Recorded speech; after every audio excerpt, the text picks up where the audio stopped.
শয়তান, কোন ইবলিস, কোন দাজ্জাল বুঝাইলো এই আমাদের মহিলাদেরকে যে রমজান মাসে শাড়ি গহনা 3 পিস জুতা সম্পূর্ণ নতুন কিনতে হয়? খোদার কসম, এটা পৃথিবীর কোনো কিতাবে নাই, কোনো আলেম বলে নাই, কোনো আউলিয়া বলে নাই, কেউ বলে নাই।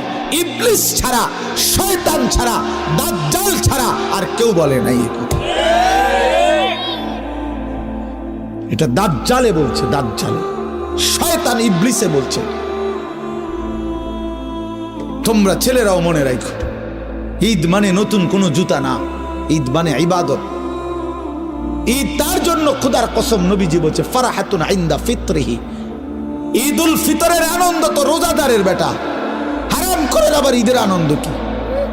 সুদখোরের কোনো ঈদ নাই, ঘুষখোরের কোনো ঈদ নাই, মদখোর, নেশাখোর, ফুট্টাখোর, বাবাখোর, ডাইলখোর, হারামখোর, ইয়াবাখোর, এই সমস্ত অসভ্যের কোনো ঈদ নাই বেটা। তোর আবার কিসের ঈদ বেটা?